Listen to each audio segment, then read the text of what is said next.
Question అడిగే ముందు శ్రవంత్ గారికి వచ్చాను విషయం చెప్దాం అనుకుంటున్నా. క్వశ్చన్ అడిగే ముందు శ్రవంత్ గారికి ఒక విషయం చెప్దాం అనుకుంటున్నా. చెప్పండి. అందరినీ మూఢనమ్మకాలు అంటున్నారు. సార్, విశ్వాసం వేరు, మూఢనమ్మకం వేరు, నమ్మకం వేరు. అవునండి. సో మీరు మూఢనమ్మకం అనే పదం ఇలాంటి దగ్గర వాడకండి దయచేసి. సార్, వాస్తులు మూఢనమ్మకం కాదండి. మూఢనమ్మకాల గురించి కాదు సార్, వాస్తు చూసాం మేము. అందరినీ అడిగారు మూఢనమ్మకం ఉందా, నార్మల్ గా సూపర్ స్టిషన్స్ నమ్ముతారా అన్నది, ఇలాంటివన్నీ నమ్ముతారా? విశ్వాసం వేరు. శ్రవంత్ గారు, మూర్తి గారు చెప్దాం అనుకుంటున్న పాయింట్ ఏంటంటే, చెప్పండి, మీరు మూఢనమ్మకాలని నమ్ముతారా అని అడుగుతున్నారు. అవును, మూఢనమ్మకాలు కాదు నమ్మేవి. మీరు జాతకాలు నమ్ముతారా, వాస్తు నమ్ముతారా, లేకపోతే అన్ని కవర్ చేశాను సార్. జాతకాలు, వాస్తులు, వాడకూడదు. Okay okay okay okay.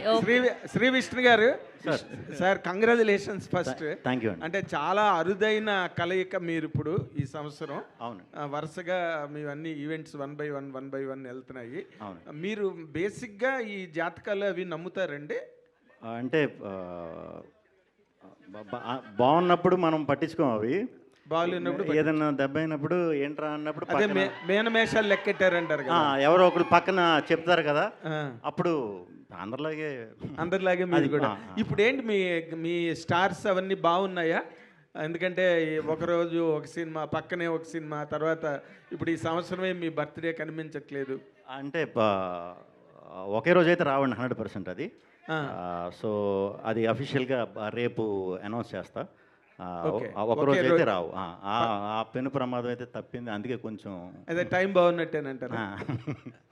అంతే కదండి మరి. అంటే ఈవెన్ 1 or 2-3 days గ్యాప్ లో పడినా అవునవును ఒక సినిమా ట్రాఫిక్ కింద లెక్క. అవును. ఇప్పుడు మీ స్టార్స్ పడదు ఒక వీక్ లో అయితే రావు, ఒక వీక్ లో రావు. కాకపోతే డైరెక్టర్ గారు మీరు విష్ణు విన్యాసం అని సినిమా పెట్టి అక్క బొక్క అని ఆ మాటలు అవన్నీ కూడా అవి అసలు వాట్ కల్చర్ ఇట్ ఈజ్ అండి. నార్మల్గా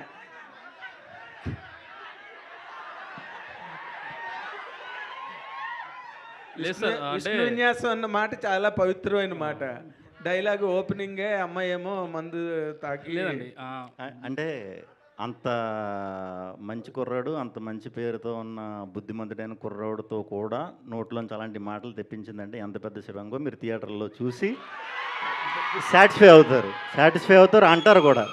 ఓకే, అయితే ఒక్క మాట అండి డైరెక్టర్ గారికి, పక్క పడతాయి అట్లీస్ట్ 1 week గ్యాప్ అయినా పెట్టుకుంటారేమో నాకు తెలియదు, మరి వాళ్ళ తాలూకా షెడ్యూల్ ఏంటో. మీరు హౌ కాన్ఫిడెంట్ ఆర్ యూ అండి ఈ సినిమా మీద? నేను చాలా కాన్ఫిడెంట్గా ఉన్నాను సార్. అంటే సూపర్ డూపర్ హిట్. నేను కాన్ఫిడెంట్గా ఉన్నాను. నా ఫిలిం అయితే డెఫినెట్లీ గుడ్ రిపోర్ట్స్ని డెలివరీ చేసేదని నమ్ముతున్నాను నేను. గుడ్ రిపోర్ట్స్ డెలివరీ చేస్తే ఈ రోజుల్లో సరిపోతుంది సార్. బ్లాక్ బస్టర్ రిపోర్ట్ రావాలి కదా. ఆ రిపోర్ట్స్ డెఫినెట్లీ వస్తాయి సార్. బ్లాక్ బస్టర్ అవుతుంది. Fantastic, congratulations. Thank you sir. All the very best. Thank you sir. Vishnu గారు, ఇక్కడ నాగేంద్ర గారు అడిగిన క్వశ్చన్ కంటిన్యూషన్. అంత ప్లెజెంట్ టైటిల్ పెట్టుకొని ఏ పోస్టర్ మీద కూడా తెలుగు అక్షరం లేకుండా చేశారేంటి, ఎందుకలా? మొత్తం తెలుగే పెట్టమని మొన్నే చెప్పాం, మళ్ళీ వచ్చినాయండి. అంటే మొన్న మేము రిలీజ్ చేసినప్పుడు కూడా ఇంగ్లీష్ ఉందంటే తెలుగు పెట్టినా, మరి మేబీ ఎందుకు మిస్ అయిందో, ఈ హడావిడిలో మిస్ చేసినట్టున్నారు. తెలుగు టైటిల్ ఇంకా చాలా బ్యూటిఫుల్గా ఉంది. అది చూసే నేను అది పెట్టండి రా అని అన్నాను, అదే పెట్టండి అన్నాను, మరి సంహవ్ మిస్ అయ్యాం.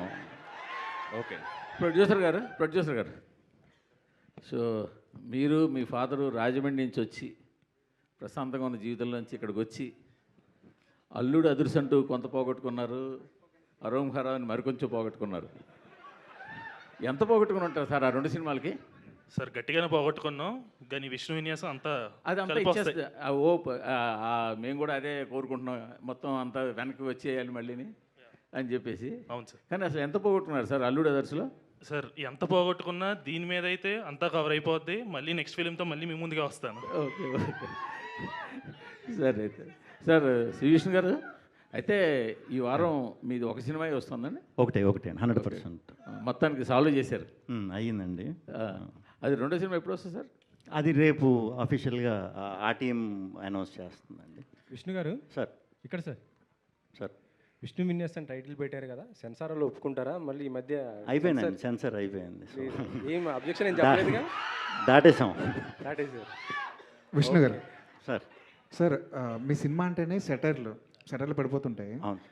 ఇండస్ట్రీలో ఈ వాస్తు గురించి నమ్మిన వాళ్ళు, జ్యోతిష్యం నమ్మిన వాళ్ళు, జాతకాలు నమ్మిన వాళ్ళు చాలామంది ఉంటారు. అవునండి, అవును. వాళ్ళ మీద కూడా ఏమైనా సెటర్ వేసే ప్రయత్నం ఏమైనా చేశారా? లేదు లేదు, అంటే ఈ క్యారెక్టర్ వచ్చి విపరీతంగా వాస్తు పిచ్చోడు, నమ్మకాలు ఇవన్నీ బాగా ఎక్కువ అనమాట. సో నమ్మని వాళ్ళ మీద సెటైర్లు ఉంటాయి కానీ నమ్మిన వాళ్ళ మీద సెటైర్లు ఉండవు. సింగిల్లో మీరు కొద్దిగా సార్ అదే మంచు విష్ణు అవును మన శివయ్య అనేసి వేస్తే కొద్దిగా అది అప్పుడు కాంట్రవర్సీ అయింది కదా. అవును అవును. ఇందులో నీ అక్క అంటున్నారు, రేపు పొద్దున మరి ఎవరన్నా మళ్ళీ కాంట్రవర్సీ క్రియేట్ చేయరా? అక్కే అన్నాం కదండి. నీ అక్క అన్నారు. వదిన్నే కదా అన్నది. శ్రీ విష్ణు గారు హియర్ సార్, నార్మల్గా సినిమా యాక్టర్స్ అందరికీ ట్రోలర్స్ అంటే భయం, కానీ ఆ ట్రోలర్స్నే మీరు వెరైటీగా తిడుతూ మీరు భయపెడతారు. కొత్త ఇవన్నీ పెట్టారు. సో థింగ్ ఏంటంటే ఫ్రైడ్ రైస్ తెచ్చాను తిందు స్వీటీ అని ఉంటుంది కదా. యా. సో క్లాప్స్ ఎందుకు అని ఒకటి ఉంది కదా. అవునవును. అది సోషల్ మీడియాలో విపరీతంగా స్పెక్యులేట్ అయిపోయింది. అవును అవును. దానికి ఈ సినిమాకి ఏమైనా ఇంటర్లింక్ ఉంటుందా లేదంటే సరదాగా పెట్టారా? ఉంటుందండి. అంటే యంగ్ బ్యాచ్, ఇప్పుడు మీరు కనెక్ట్ అయ్యారు కదా, మీరు చాలా యంగ్గా ఉన్నారు. సో పెద్దవాళ్ళని నేను మంచి కథతో ఏదోలాగా సినిమాకి రప్పించగలుగుతా, ట్రైలర్ టీజర్తో. మీలాంటి కుర్రాళ్ళని రప్పించాలంటే కొంచెం రెగ్యులర్గా. అంటే ఫ్లాష్ మ్యాన్ మీరేనా? ఫ్లాష్ మ్యాన్ వారస్ అండి మీలాగా నేను కూడా. So I hope and I wish ఇది పెద్ద బ్లాక్ బస్టర్ అవ్వాలని కోరుకుంటున్నాను. థ్యాంక్ యూ అండి. నయన్ సారిక గారు, హలో. మీరు యాక్ట్ చేసిన సినిమాలన్నీ మంచి సక్సెస్ అవుతున్నాయి, ఎక్కువ యూత్ ఆడియన్స్ని గ్రాప్ చేస్తున్నారు. సో ఈ సినిమాలో ఎలా ఉండబోతుంది అండ్ ఫీమేల్ డామినెన్స్ ఎక్కువ కనిపిస్తుంది ఇందులో, సినిమా వరకు ఎలాంటి experience ఇవ్వగలుగుతుంది? Yes, so this is, for me అయితే it is once in a lifetime kind of character, and thanks to Maruti garu అది ఇచ్చినందుకు, and he believed in me and I hope I have done justice, Maruti garu. Yeah. So yeah, audience అంటే ఇది కా and I నుంచి చాలా డిఫరెంట్గా ఉంది and definitely female oriented ఉంటుంది, కానీ ఇంకా చాలా ఉంటుంది. శ్రీ విష్ణు గారు, రతన్ గారు, మీరు మామూలుగా అసలు కామెడీ అనగానే ఇంకా కింగ్ ఆఫ్ ఎంటర్టైన్మెంట్ పెట్టుకున్నారు కాబట్టి కామెడీ అదరగొట్టేస్తారు. బట్ మీది వస్తున్న ఇంకొక సినిమా వచ్చేసి అది కొంచెం థ్రిల్లర్ జోనర్ కదా. థ్రిల్లర్ అండి. సో ఫస్ట్ ఇదే అదా ఉంటుంది? ఇదే ఉంటుందండి. ఫస్ట్ నవ్వించి తర్వాత థ్రిల్ చేద్దామని. శ్రీ విష్ణు గారు సార్, ట్రైలర్ స్టార్టింగ్లో ఓట్కా వేడి చేస్తుంది అంటున్నారు, అదే సందేశం ఇస్తున్నారా లేకపోతే ఏంటి, వార్న్ చేస్తున్నారా? ఓట్కా వేడి చేయడం అనేది ఏంటి? మందు అనేది ఏదన్నా వేడేనండి ఒంటికి. అది ఏమన్నా ఇప్పుడు మందు యాంటీబయాటిక్ వేడి చేస్తుంది, కొంచెం కాఫ్ సిరప్ వేడి చేస్తుంది, అన్ని మందులు వేడే. ఓకే, వేడి చేస్తానే ఇంటిచ్చారు. హింట్. రతన్ గారు, సార్ మీ లక్కీ నెంబర్ ఏంటి సార్? లక్కీ నెంబర్ అని చూపించారు కదా, దీంట్లో 3 నెంబర్లు చెప్పారు కదా, మీకు లక్కీ నెంబర్ ఏం లేదా లైఫ్లో? లక్కీ నెంబర్ తెలీదు, 26 ఈ ఇయర్ అనుకుంటున్నాను. సో చూద్దాం. రతన్ గారు, సార్ రతన్ గారు, మీ మ్యూజిక్కి చాలామంది ఫ్యాన్ బేస్ ఉంది, చాలా మీ పాటలు అంటే చాలా ఇష్టపడతారు చాలామంది, మీ వర్క్ కూడా చాలా డిఫరెంట్గా ఉంటుంది.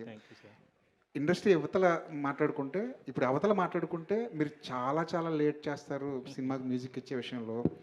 బ్యాక్గ్రౌండ్ మ్యూజిక్ ఇచ్చే విషయంలో మాత్రం ప్రొడ్యూసర్ని, డైరెక్టర్ని నానా రకాలుగా హింసిస్తారని చెప్పేసి మీ మీద ఒక టాక్ ఉంది. దానికి మీరు ఎలా జస్టిఫై చేసుకుంటారండి? అడగండి. మీరు చెప్పండి సార్, తర్వాత ఆయన. యాక్చువల్లీ అది అలా లేదండి. నేను ఒక మూవీ స్టార్ట్ చేసి ఆ మూవీ ఎండ్ వరకు నేను దాంతోనే ఉంటాను. ఆ మూవీ ఎన్నిసేపు పోతుంది, ఎన్ని ఇయర్స్ పోతుంది అన్నది నా చేతిలో లేదండి, వాళ్ళతో తోడు ఉంటున్నా అంతే. ఇది నా డీలే గురించి బయట వస్తుంది.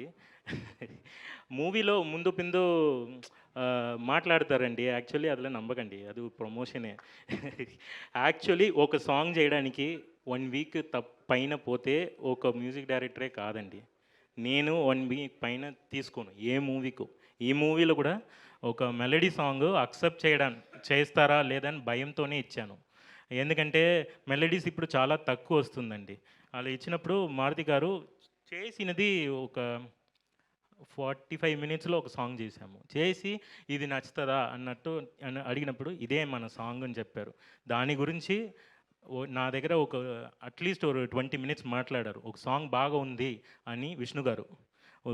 మూవీకి వెనకాల ఎంతసేపు వాళ్ళు ఒకరొకరు తీసుకుంటున్నారు అనేది వాళ్ళకి మాత్రమే తెలుసు. బయట రూమర్స్ కూడా వస్తుంది, మనం అది పట్టించుకోకూడదు. ఎందుకంటే ఏదైనా సార్ రెహమాన్ సార్ మీద కూడా వచ్చింది, నా మీద వస్తుంది, మీ మీద వస్తుంది. మీరు మ్యూజిక్ డైరెక్టర్ అవ్వండి, మీ మీద వస్తుంది. విష్ణు గారు వన్ థింగ్ అబౌట్ దిస్, ఈ మూవీ కోసం వెనకాల మూవీ బాగా రావాలని కష్టపడిన మొదటి వ్యక్తి విష్ణు గారే. నేను చూస్తున్నా, బ్యాక్లో నుంచి చూస్తున్నా ఎంత ప్రయత్నం చేస్తున్నారు ఒక టీజర్కి, ఒక ట్రైలర్కి. మారుతి గారు అంత ఎఫర్ట్ పెడుతున్నారంటే అంత ఐడియాస్ అతను ఇస్తున్నారు. నేను అతన్ని సాఫ్ట్గా చూసి నేను కొంచెం డిఫరెంట్గా మాట్లాడుతున్నానని తప్పుగా అనుకోండి. నేను నిజాయితీ హానెస్ట్గా మనసు నుంచి మాట్లాడతాను. హీరో సార్ అలా లేదు, నాకు విష్ణు గారు as a technician is a very great guy. నేను చూశాను ముందు ఎలా విష్ణు గారు స్టార్ట్ చేశారు, ఇప్పుడు ఎలా వైబ్ అయిపోయారు అని. సో నాకు మనసులో ఉన్నది సటైర్ మొత్తం అతను చేస్తున్నారు. సో మెనీ గుడ్ పీపుల్ ఇదిలో వర్క్ చేస్తున్నారు. మారుతి గారు, ప్రొడ్యూసర్స్. అక్సెప్టెన్స్ ఉన్నప్పుడు బయట రికగ్నిషన్ వస్తుంది సార్, అక్సెప్టెన్స్ లేనప్పుడు గాసిప్లు వస్తాయి. మన వర్క్ అక్సెప్టెన్స్ ఉంటే గాసిప్లు వస్తుంది. సో థ్యాంక్ యూ విష్ణు గారు, personally thank you so much sir. ఒక మ్యూజిక్ డైరెక్టర్ ఫోన్ చేసి సాంగ్ బాగుంది మాట్లాడడానికి ఒక పెద్ద మనసు కావాలి. ఏదో ఒక సాంగ్ వచ్చింది బాగుంది, జస్ట్ మొగం ముఖార్థం చెప్పలేదు, మనస్ఫూర్తిగా చెప్పారు. థ్యాంక్ యూ విష్ణు గారు, you are a real hero. Vishnu గారు సార్, ఆయన రియల్ హీరో అంటున్నారు, మీరు హీరో మెటీరియల్ అంటే కోపం వచ్చింది మీకు. అంటే మీ ప్రతి సినిమాలోనే ఇందాక అంటున్నట్టు ఈ మీమ్స్ కానీ లేకపోతే ఇన్స్టాగ్రామ్లో వచ్చే ట్రోల్స్ కానీ చాలా ఎక్కువ యూజ్ చేస్తున్నారు, సక్సెస్ అవుతున్నాయి కూడా, ఆడియన్స్తో రెజొనేట్ అవుతున్నాయి. ఏదన్నా ఒక టీంలో ఒక సినిమాలో అలా జరిగిందంటే ఆ టీంలో ఎవరో ఉన్నారని అర్థం. బట్ కంటిన్యూస్గా మీ సినిమాల్లో జరుగుతున్నాయి. మీరేనా సీక్రెట్ ఇన్స్టాగ్రామర్? అలా ఏం కాదండి. అంటే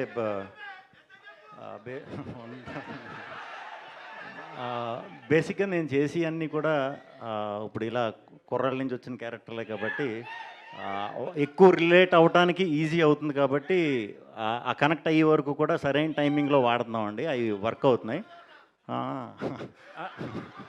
అంటే ఇదంతా ఈ మెటీరియల్ గ్యాదర్ చేసేది ఎవరు అని చెప్పి ఒక క్యూరియాసిటీ.